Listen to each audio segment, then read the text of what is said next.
Hey, everybody. Katie Lance here, founder and CEO of Katie Lance Consulting and a Get Social Smart Academy. And I am so excited for our latest episode here today. Today is our Academy Spotlight, our Get Social Smart Academy Spotlight. This is something we do each and every month. And today I'm really excited to chat with a dear friend of mine, Leslie McRossi. And for those of you who don't know Leslie, Leslie is a broker owner of Lark Realty Group in the Denver, Colorado area. She's also a dear friend, a longtime Academy member. She's one of our Mastermind attendees. And I have to share with you guys, just in preparation for this interview, I went over to Leslie's LinkedIn profile. I didn't even tell her about this, but I went to her LinkedIn and I love what she said on her profile. She says, "My philosophy is simple. My clients come first. I pledge to be in constant communication with my clients, keeping them fully informed throughout the entire buying and selling process. I don't measure success through achievement or awards, but through the satisfaction of my clients. And I strive to achieve a 5-star client experience with every transaction." So I absolutely love that. Welcome, Leslie, to the show. Thank you so much, Katie. I'm so happy to be here today. Oh, we're thrilled to have you. It's been a long time coming, so I'm excited to have you here and just chat about your business and social media and all that good stuff. So I love that you went to my LinkedIn profile. It's something that I sometimes forget about, but that is kind of my motto all the way through, is just really trying to have a client experience. So thank you for bringing that up. Absolutely. Absolutely. I always like to do a little bit of homework on my guests before we have them on. So let's kind of start at the beginning. I would love for people who don't know you to tell us a little bit about how you got into real estate, and then what does your business look like today? Yeah, thank you. So I spent probably 20 plus years in medical sales, and I worked for a large company. And then Siemens actually ended up buying us out back in, 1998. So I did that for a really long time. And then I had my own small business selling refurbished ultrasound equipment to private practice physicians. But reimbursement started to change around this time. And so physicians weren't really imaging in their offices anymore. They were outsourcing to the imaging centers or back to the hospital. So I thought, I need to find a new job. So commercial real estate has always been in my background. My dad was a builder and a developer. And, I used to love that aspect of it. And then from the transition into residential real estate, I had several friends who had said, you love people, you love engaging with them, you love helping people. So maybe real estate should be your next career. So I took off a year and then got my license, and then kind of parlayed all those skills. I already have a sales, marketing, and contract negotiation background. So it seemed to kind of be a good fit. So I got my license about 5 years ago, and then didn't really do anything kind of for the first year. And felt like, gosh, how am I going to reinvent myself to people who've known me in medical sales for so long? So I kind of thought, well, social media, I was just dabbling kind of in Facebook here and there. And then somehow I came across you. It must have been through a Facebook ad with the Get Social Smart book. And I thought, oh, I need this. So I like that. And then we went from there. That's awesome. Because you've only been in real estate 5 years, really, or you about 5 years or so. Yeah. So licensed for 5 years. And then really started working with it, with your book, and trying to figure out how to kind of reinvent myself in front of people. I bought some leads for a little bit, but that didn't really pan out at all. It was super expensive. And so I just really am a believer of that know, like, and trust factor, before I even got into real estate. So I felt like people already know me and like me for the most part. So I need to focus on those who already know me, because that relationship is already established. I just had to find a way to let them know that I'm doing something different. And so that's, kind of where the social media aspect came into play. But I've always believed that you are so much more than a logo also. So, and because I have an entrepreneurial spirit, I knew that as soon as I could, I would get my employing broker's license and then open my own brokerage. So in Colorado at the time, you just needed to have 2 years of experience, 2 years of your license, I should say, not even X amount of transactions. It was kind of crazy. So I think I had done 6 deals or something at the time when I got my license. But Did that, started my brokerage, and now it's been growing. And most of my focus is through social media, and it's still all through referral. I'm super, super grateful that everything I do is people who either know me directly or they've referred me over to somebody. So that's where we are today. It's been fantastic. That's great. So no more buying leads. No, I think I did that for 6 months. And, they were expensive. I think I was paying $600 or $700 a month, money I didn't have because I was just starting out in real estate. So stopped doing that. And then really honestly, just kind of embraced your Get Social Smart book. And because it gave me the outline of what to do and ideas of what to say. And it gave me some structure around it. And it wasn't always like real estate oriented posts that I would do, but it was just kind of fun ideas to get out there and connect. And I think at the time, lists were a big deal with Facebook. Yeah. So there was, making your list of like your realtors and your close friends and things like that. So you could interact with people that way. So that was, kind of a helpful tool. And just staying top of mind with people. If it's somebody's birthday, to either call them or text them. And I started doing videos. So I love doing a quick little video to somebody. I do it always when I'm introduced to somebody as a referral. We'll get a text introduction, and then I just drop a little text message to that new person and say, hey, just want to put a face with a name, give them maybe some stats about real estate. And that people share that with other friends. I don't think people are used to doing that or receiving that kind of introduction. So they share it with others. And so I think that's one way of kind of standing apart. But do you just take a little video on your phone and you just text it over? Mm-hmm. That's super awesome. easy. Yeah. I mean, it's just, I think sometimes we overcomplicate things too.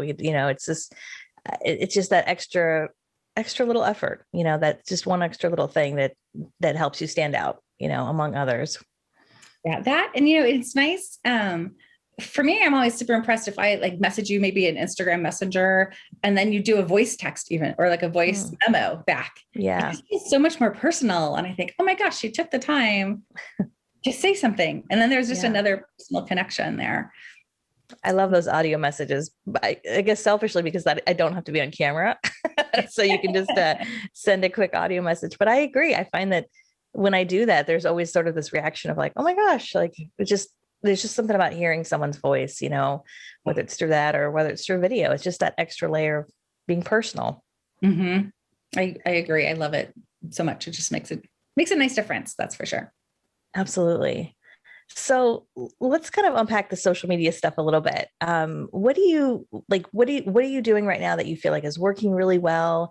And are you able to, social media is one of those funny things where sometimes it's hard to point back to, is it working? Is it not working? I mean, is there something that you think that you're doing that seems to be working really well where you can see, gosh, that's impacting people contacting me, or that's impacting my bottom line, or maybe you're just getting a lot of engagement from something that you're doing. So just curious what's working for you right now, and maybe what's not working too.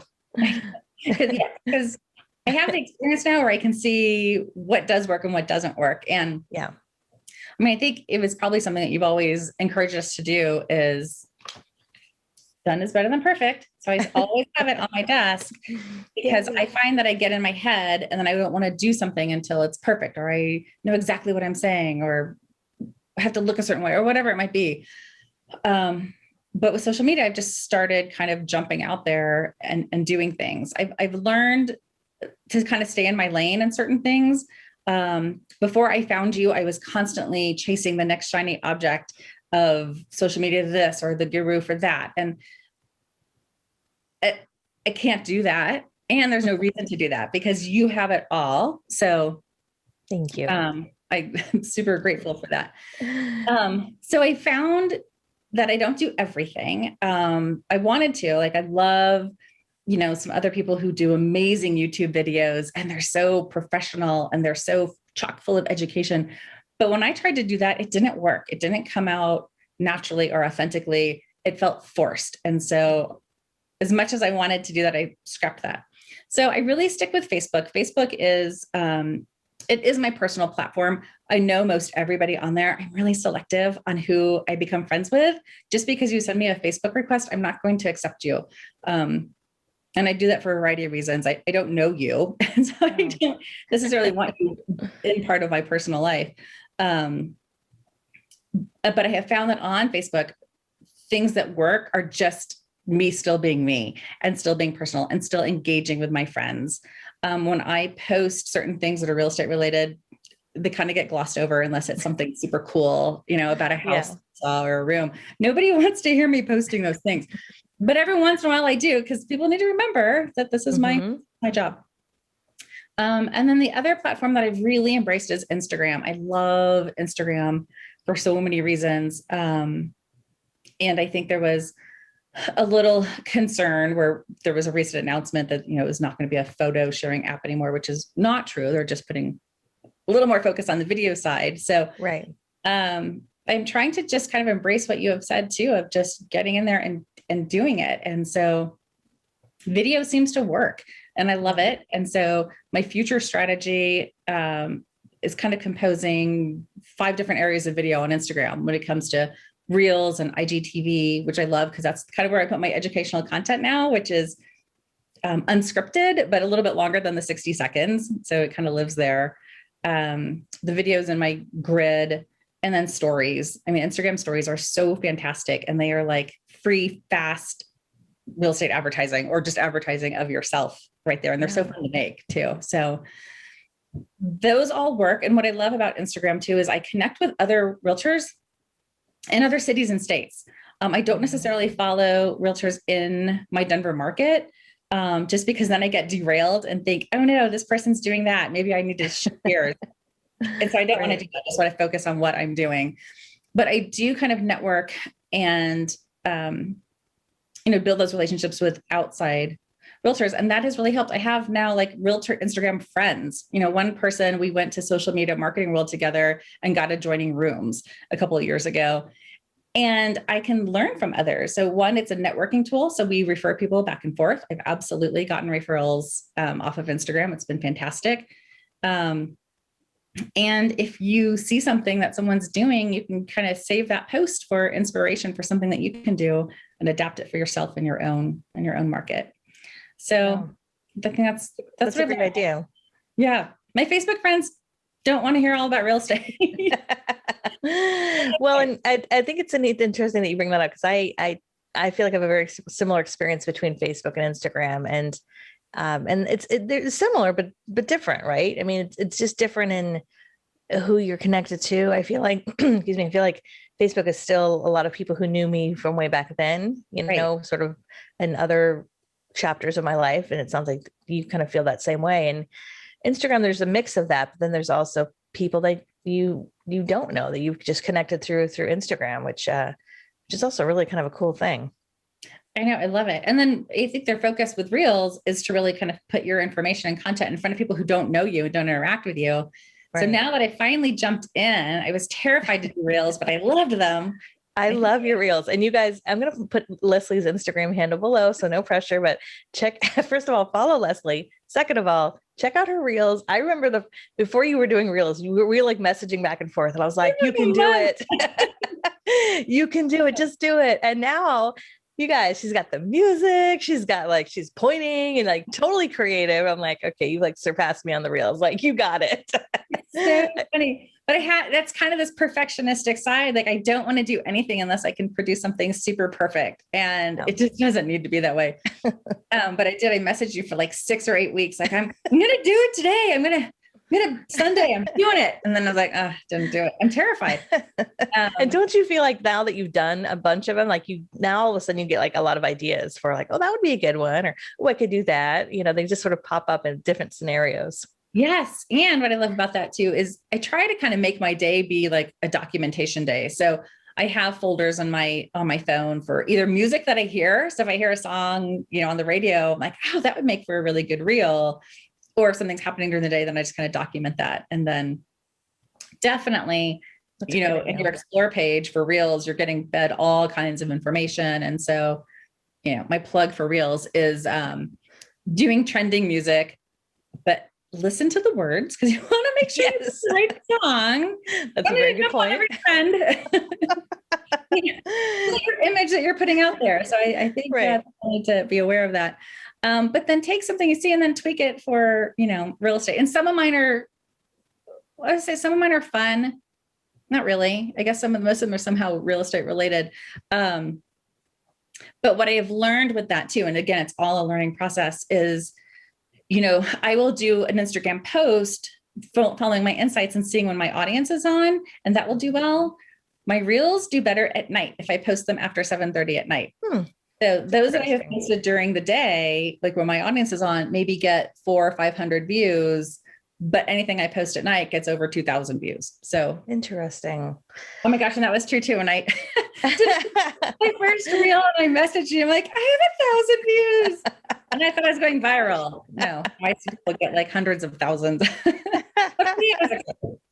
Hey, I'll take 1,000 views any day of the week. That's 1,000 more people who didn't know me. And I've gotten 15 new followers probably in the last 2 weeks that have come straight from my reels. So that's great. That's good. And then I know what people like.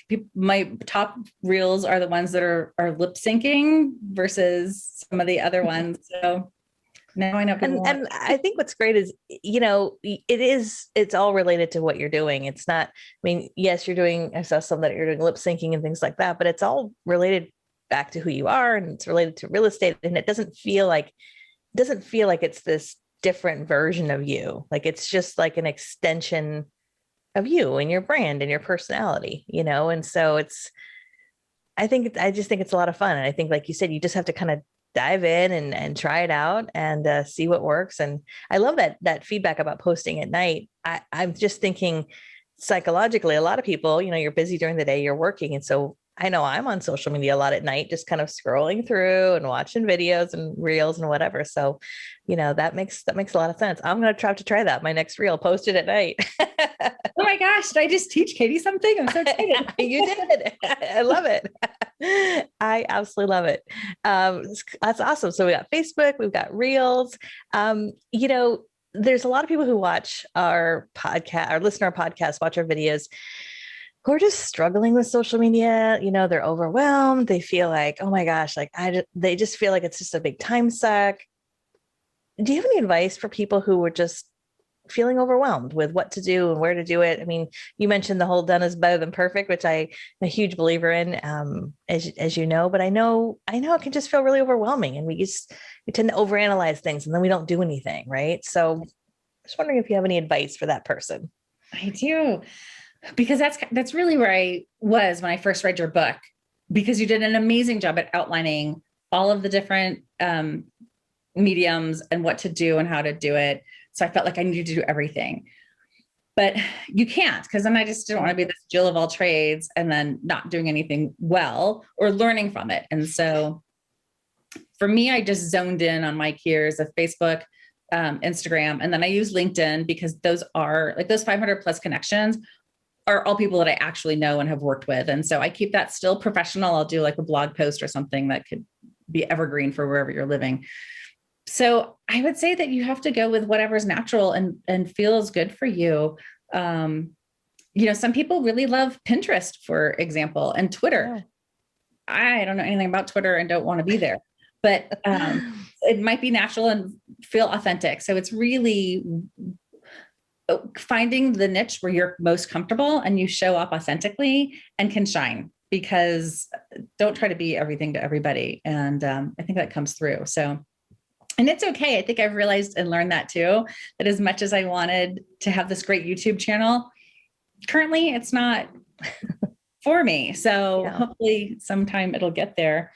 And I think really just kind of reading that book and joining the academy, because, when I first started, you were the really the roadmap to help guide me to what I needed to do and for ideas. And then now I'm busy and I have my own content ideas and I get questions. I have the most amazing first-time homebuyer right now. I love her. She asks all the hard questions, and it's awesome. So exciting. And I'm thinking, if she's asking those questions, I need to document that. Other people are going to have the same questions. So I'm getting my content.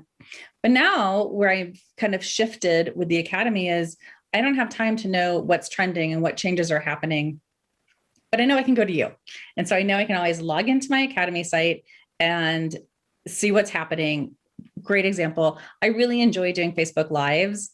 And so learning how to do the Be Live technology from you was super helpful. So I can just pop back in and get a refresher on how to do that and still interview other people.